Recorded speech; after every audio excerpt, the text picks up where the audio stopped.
Komunikasi dan hubungan merupakan suatu hal yang saling berkaitan. Komunikasi adalah inti dari suatu hubungan.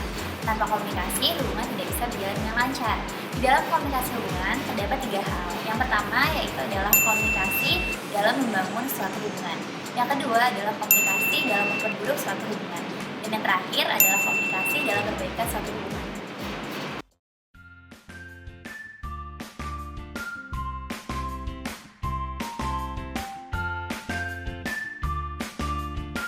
Menghabiskan waktu bersama merupakan hal yang sangat berpengaruh di dalam komunikasi dalam membangun suatu hubungan. Be nice merupakan tindakan atau perilaku prososial seperti perilaku sopan, ceria, dan bersahabat. Contohnya adalah bersikap romantis terhadap pasangan.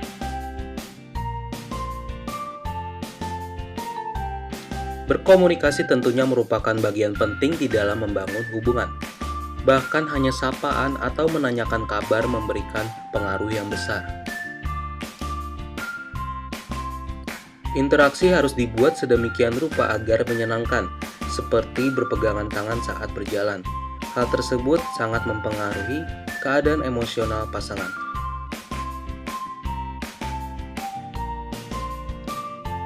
Be open dalam hal ini adalah terbuka kepada pasangan mengenai apa yang disukai dan tidak disukai. Self-disclosure adalah hal yang sangat penting.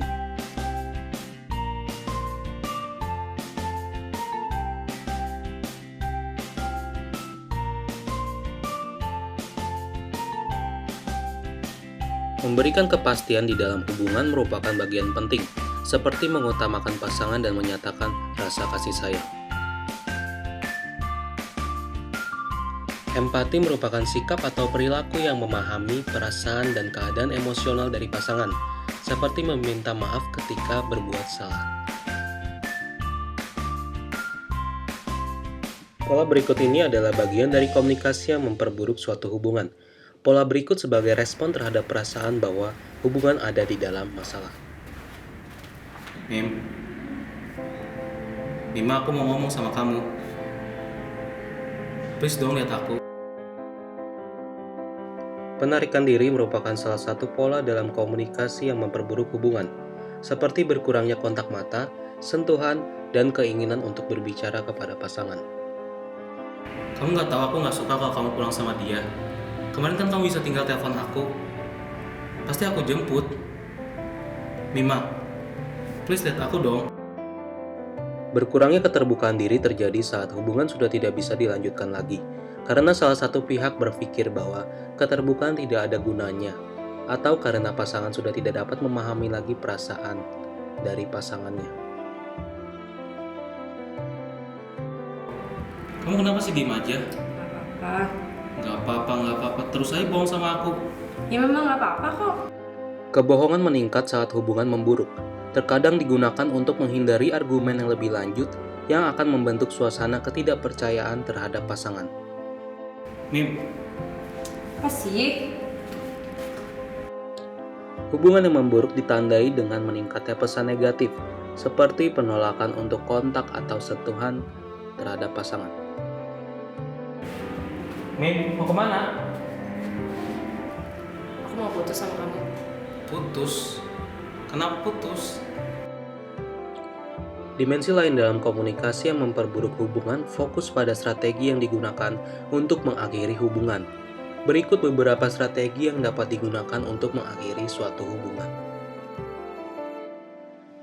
Negative identity management adalah perilaku yang menyalahkan pasangan atas rusaknya hubungan dan membenarkan diri sendiri.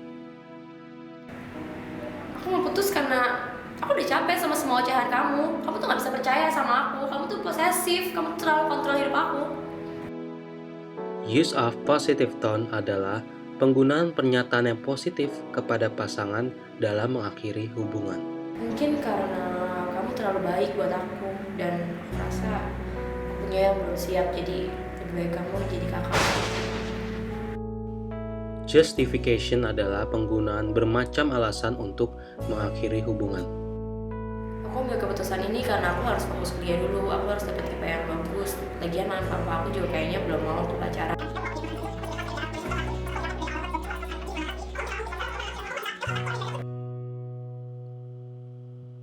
De-escalation adalah mengurangi intensitas dalam hubungan untuk mengakhiri hubungan tersebut. Aku rasa ini yang terbaik karena daripada kita berantem terus, kita harus stay away dulu. Menghadapi putusnya suatu hubungan merupakan hal yang cukup sulit walaupun memiliki alasan yang jelas. Hal tersebut seringkali mengakibatkan stres dan masalah emosional. Berikut beberapa saran untuk meringankan kesulitan dalam menghadapi putusnya suatu hubungan. Setelah putusnya hubungan, pasti ada kenangan yang tertinggal, contohnya foto bersama. Sembunyikan hal tersebut jika tidak ingin melihatnya, atau kalau memang diperlukan hapus kenangan tersebut. Hindari simbol-simbol yang akan membawa kenangan yang tidak menyenangkan tersebut. Oke, amat lu gila. Sendiri aja. Iya, nyebelin banget sih lu. Mana ceweknya? Sedih amat. Baru putus. Serius. Terus kapan cari yang baru? Mana ya? Cari yang baru. Kalau gua rasa sih gua baru putus. Terus untuk memulai hubungan baru lagi kayaknya nggak usah terburu-buru gitu sih. Yakin bisa bertahan. Ya, doakan saja. Oke. Take time out yaitu menahan diri untuk tidak masuk ke dalam hubungan baru saat hubungan sebelumnya baru saja berakhir. Perbaharui hubungan dengan diri sendiri sebagai individu yang unik dan mandiri. Semangat ya. Be active, do things, and share things to others. Jangan terjebak di dalam kesedihan yang terlalu mendalam akibat kegagalan dalam hubungan. Bolster your self-esteem and become mindful of your own relationships patterns. Raih kembali kepercayaan diri dan image positif mengenai diri sendiri.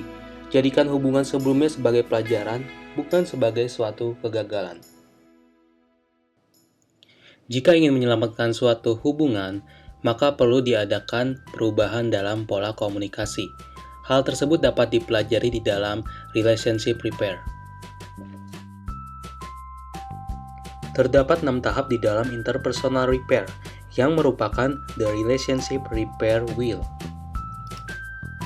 Tahap pertama adalah identifikasi masalah dan kenali masalah tersebut secara intelektual dan emosional.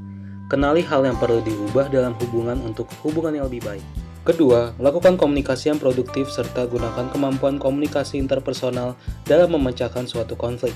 Ketiga, diskusikan solusi setelah Anda mengenali masalah yang ada. Carilah solusi yang menguntungkan kedua belah pihak. Keempat, adalah hargai pasangan satu sama lain. Tingkatkan komunikasi yang bersifat positif dan tunjukkan perilaku yang membawa kebahagiaan. Kelima, adalah integrasi solusi tersebut menjadi perilaku sehari-hari. Jadikan solusi tersebut sebagai bagian dari kehidupan Anda. Dan keenam adalah ambil resiko dalam mengembangkan suatu hubungan. Misalnya ambil resiko untuk meminta maaf terlebih dahulu. Gimana kemarin perginya? Seru nggak? Ih, siapa yang pergi? Kemarin lo pergi kan sama Candy terus nggak ngajak-ngajak gue? Lu biasanya diajak juga gak pernah bisa. Kata siapa gue nggak bisa? Kemarin gue bisa kok. Biasanya juga lu gak pernah bisa. Yaudah sih, gak usah rese. Ih, lo kali yang rese. Proses komunikasi bersifat sirkuler. Satu-satunya cara untuk menghentikan pola komunikasi yang tidak produktif adalah dengan berhenti memberikan kritik atau pesan yang negatif kepada satu sama lain.